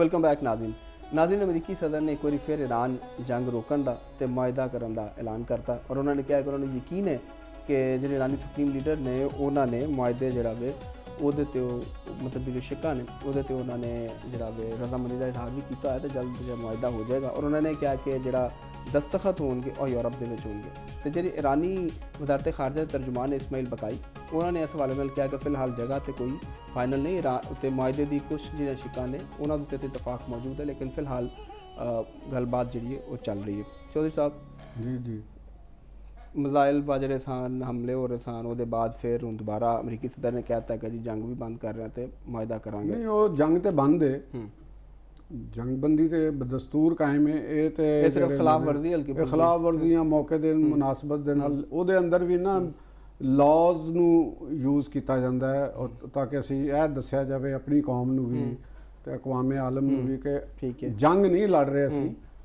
ਤੇ ਇਹ ਕਿਉਂਕਿ ਬਾਰਡਰ ਦੇ ਉੱਤੇ on the spot self defence ਹਰ ਇੱਕ ਨੂੰ ਹੱਕ ਹਾਸਲ ਹੈ ਤੇ ਉਹਦੇ ਤਹਿਤ ਅਸੀਂ ਇਹ ਫਲਾਂ ਜਗ੍ਹਾ ਤੇ ਬੰਬਾਰੀ ਕੀਤੀ ਹੈ ਹਾਲਾਂਕਿ ਇਸਰਾਈਲ ਨੇ ਵੀ ਤਹਿਰਾਨ ਦੇ ਉੱਤੇ ਬੰਬਾਰੀ ਦੁਬਾਰਾ ਕੀਤੀ ਇਸਰਾਈਲ ਲੈਬਨਾਨ ਦੇ ਅੰਦਰ ਵੀ ਬਾਰ-ਬਾਰ ਕਰ ਰਿਹਾ ਬਾਰ-ਬਾਰ ਬਿਲਕੁਲ ਠੀਕ ਹੈ ਨਾ ਤਾਂ ਐਨਜੀ ਪਾਸਦਾਰਾਨ ਵੀ ਕਦੇ ਬਹਿਰੇਨ ਦੇ ਉੱਤੇ ਅਟੈਕ ਕਰਦੇ ਨੇ ਕਦੇ ਦੂਸਰਿਆਂ ਦੇ ਉੱਤੇ ਅਟੈਕ ਕਰਦੇ ਨੇ ਤਾਂ ਇਹ ਮੁਸਲਸਲ ਅਗਰ ਇਸ ਹਵਾਲੇ ਨਾਲ ਕਰ ਲਓ ਕਿ ਡੀ ਫੈਕਟੋ ਜੰਗ ਹੈ ਠੀਕ ਯਾਨੀ ਇੱਕ ਮੁਆਹਦੇ ਦੇ ਤਹਿਤ ਇੱਕ ਸਮਝੌਤੇ ਦੇ ਤਹਿਤ ਉਹ ਜੰਗਬੰਦੀ ਸਟਿਲ ਕਾਇਮ ਹੈ ਮੁਜ਼ਾਕਰਾਤ ਵੀ ਇੱਕ ਦੂਸਰੇ ਨੂੰ ਕਰ ਰਹੇ ਨੇ ਯਾਨੀ ਇਹ ਹੈਗੀ ਕਿ ਇੱਕ ਮਾਈਲੇਜ ਲੈਣ ਦੀ ਕੋਸ਼ਿਸ਼ ਹੋ ਰਹੀ ਹੈ ਈਰਾਨ ਦੀ ਰਜੀਮ ਦੀ ਕੋਸ਼ਿਸ਼ ਹੈ ਕਿ ਜ਼ਿਆਦਾ ਤੋਂ ਜ਼ਿਆਦਾ ਅਸੀਂ ਕੋਈ ਸਾਡੇ ਹੱਕ ਦੇ ਵਿੱਚ ਕੋਈ ਡਿਸੀਜਨ ਆ ਜਾਏ ਤੇ ਉਹਨਾਂ ਦਾ ਕਹਿਣ ਦਾ ਮਕਸਦ ਹੈਗਾ ਟਰੰਪ ਦਾ ਕਿ ਵੀ ਅਸੀਂ ਜ਼ਿਆਦਾ ਫਾਤਿਹ ਦੇ ਤੌਰ ਤੇ ਉੱਤੇ ਸਾਹਮਣੇ ਆ ਜਾਈਏ ਸਾਡੀ ਡੈਕਲੇਰੇਸ਼ਨ ਅਸੀਂ ਕਰੀਏ ਐਜ਼ ਏ ਫਤਹ ਦੇ ਤੌਰ ਦੇ ਉੱਤੇ ਕਿ ਅਸੀਂ ਇਸ ਜੰਗ ਦੇ ਵਿੱਚ ਫਤਹ ਤੇ ਹੁਣ ਅੱਗੋਂ ਯੂਰਪ ਦੇ ਵਿੱਚ ਹੁੰਦੀ ਹੈ ਜਿਹੜਾ ਯੂਰਪ ਦਾ ਹੈ ਮਤਲਬ ਸਾਡੀ ਤੇ ਪਾਕਿਸਤਾਨ ਦੀ ਪੂਰੀ ਕੋਸ਼ਿਸ਼ ਸੀ ਜਿਵੇਂ ਇਸਲਾਮਾਬਾਦ ਅਕੋਰਡ ਵੀ ਹੋਇਆ ਔਰ ਮਤਲਬ ਇੱਥੇ ਟਾਕਸ ਹੋਈਆਂ ਸਨ ਕਿ ਇਸਲਾਮਾਬਾਦ ਅਕੋਰਡ ਦੇ ਨਾਂ ਤੋਂ ਹੀ ਇਹ ਮੁਆਹਦਾ ਹੋਵੇ ਤੇ ਹੁਣ ਦਾ ਜਿਹੜਾ ਕਹਿ ਰਹੇ ਨੇ ਕਿ ਯੂਰਪ 'ਚ ਦਸਤਖਤ ਹੋਣਗੇ ਦੇਖੋ ਗੱਲ ਹੈਗੀ ਹੈ ਕਿ ਪਾਕਿਸਤਾਨ ਨੇ ਸਭ ਤੋਂ ਪਹਿਲੇ ਆਈਸ ਬ੍ਰੇਕ ਪਾਕਿਸਤਾਨ ਦੇ ਜ਼ਰੀਏ ਹੋਈ ਠੀਕ ਹੈ ਨਾ ਇਸਲਾਮਾਬਾਦ ਦੇ ਵਿੱਚ ਹੋਈ ਹੈ ਉਸ ਤੋਂ ਬਾਅਦ ਵੀ ਇਰਾਕਚੀ ਸਾਹਿਬ ਜਿਹੜੇ ਨੇ ਉਹ ਇਸਲਾਮਾਬਾਦ ਤਸ਼ਰੀਫ ਲਿਆਏ ਸਨ ਤੇ ਫਿਰ ਅਸੀਂ ਉੱਥੇ ਬਾਰ-ਬਾਰ ਵੀ ਗਏ ਹਾਂ ਸਾਡੇ ਚੀਫ ਵੀ ਗਏ ਨੇ ਸਾਡੇ ਵਜ਼ੀਰ ਦਾਖਲਾ ਵੀ ਗਏ ਨੇ ਤੇ ਕਹਿਣ ਦਾ ਮਕਸਦ ਹੈਗਾ ਕਿ ਤੁਸੀਂ ਦੁਨੀਆ ਪਾਕਿਸਤਾਨ ਦੇ ਇਸ ਰੋਲ ਨੂੰ ਖਤਮ ਨਹੀਂ ਕਰ ਸਕਦੇ ਜਾਂ ਜਿਹੜੇ ਪਾਕਿਸਤਾਨ ਦੇ ਦੁਸ਼ਮਣ ਹੋਣਗੇ ਉਹ ਇਸ ਰੋਲ ਨੂੰ ਖਤਮ ਨਹੀਂ ਕਰ ਸਕਦੇ ਦਸਤਖਤ ਕਿਧਰੇ ਵੀ ਹੋ ਜਾਣ ਉਹਦੇ 'ਚ ਪਾਕਿਸਤਾਨ ਦਾ ਕਿਰਦਾਰ ਜਿਹੜਾ ਹੈ ਨਾ ਉਹ ਹਮੇਸ਼ਾ ਤਾਰੀਖ ਦੇ ਵਿੱਚ ਰਕਮ ਹੋ ਚੁੱਕਿਆ ਅਗਰ ਔਰ ਤੇ ਦੋਨੋਂ ਫਰੀਕ ਵੀ ਮੰਨ ਰਹੇ ਨੇ ਔਰ ਅਗਰ ਮੁਆਹਦਾ ਫਰਜ਼ ਕਰੋ ਕਿ ਨਹੀਂ ਵੀ ਹੁੰਦਾ ਜੰਗ ਦੇ ਵਿੱਚ ਕੋਈ ਫੈਸਲਾ ਹੁੰਦਾ ਦੁਬਾਰਾ ਜਿਵੇਂ ਪ੍ਰੈਜ਼ੀਡੈਂਟ ਟਰੰਪ ਨੇ ਕਿਹਾ ਸੀ ਕਿ ਮੈਂ ਖਾਰਗ ਜਜ਼ਾਇਰ ਦੇ ਉੱਤੇ ਕਬਜ਼ਾ ਕਰ ਲਾਂਗਾ ਮੈਂ ਫਲਾਂ ਅਗਰ ਉਂਝ ਵੀ ਹੁੰਦੀ ਤਾਂ ਫਿਰ ਵੀ ਪਾਕਿਸਤਾਨ ਦੀ ਐਫਰਟਸ ਪਾਕਿਸਤਾਨ ਦਾ ਖਲੂਸ ਉਹ ਹਮੇਸ਼ਾ ਵਾਸਤੇ ਤਾਰੀਖ ਦਾ ਹਿੱਸਾ ਬਣ ਚੁੱਕਿਆ ਉਹਨੂੰ ਕੋਈ ਖਤਮ ਨਹੀਂ ਕਰ ਸਕੇਗਾ ਪਾਕਿਸਤਾਨ ਨੇ ਜੋ ਰੋਲ ਪਲੇ ਕੀਤਾ ਉਹਦੇ 'ਚ ਪਾਕਿਸਤਾਨ ਦੀ ਇੱਜ਼ਤ ਆਪਣੇ ਨਾ ਸਿਰਫ ਆਪਣੇ ਜਿਹੜੇ ਇਤਿਹਾਦੀ ਨੇ ਉਹਨਾਂ ਦੀ ਨਜ਼ਰਾਂ ਦੇ ਵਿੱਚ ਵੀ ਬਹੁਤ ਹੋਈ ਪਾਕਿਸਤਾਨ ਦੇ ਜਿਹੜੇ ਮੁਸਲਿਮ ਮੁਲਕ ਨੇ ਖਲੀਜੀ ਮਮਾਲਕ ਨੇ ਉਹਨਾਂ ਦੇ ਵਿੱਚ ਵੀ ਬਹੁਤ ਹੋਈ ਔਰ ਦੇਖੋ ਗੱਲ ਉਹ ਹੀ ਆਉਂਦੀ ਹੈ ਕਿ ਸਾਊਦੀ ਅਰੇਬੀਆ ਦੇ ਨਾਲ ਸਾਡਾ ਬਾਜ਼ ਲੋਕ ਇੱਥੇ ਇਸ ਤਰ੍ਹਾਂ ਦੇ ਵੀ ਨੇ ਜਿਹੜੇ ਉਸ ਚੀਜ਼ ਨੂੰ ਬੜੇ ਇਤਰਾਜ਼ ਦੇਖਦੇ ਨੇ ਕੁਝ ਬੰਦੇ ਲਾਹੌਰ ਤੋਂ ਜਿਨ੍ਹਾਂ ਨੂੰ ਮੈਂ ਵੀ ਜਾਣਦਾ ਵਾਂ ਤੇ ਉਹ ਇੰਗਲੈਂਡ 'ਚ ਚਲੇ ਗਏ ਤੇ ਉੱਥੇ ਉਹ ਸੂਦੋ ਇੰਟੈਲੈਕਚੁਅਲ ਬਣ ਕੇ ਤੇ ਉਹ ਲੱਗੇ ਹੁੰਦੇ ਨੇ ਔਰ ਉਹਦੀ ਗੱਲ ਦੇ ਉੱਤੇ ਦੇਖੋ ਸਾਊਦੀ ਅਰਬ ਨੇ ਜਿੰਨੇ ਬੰਦੇ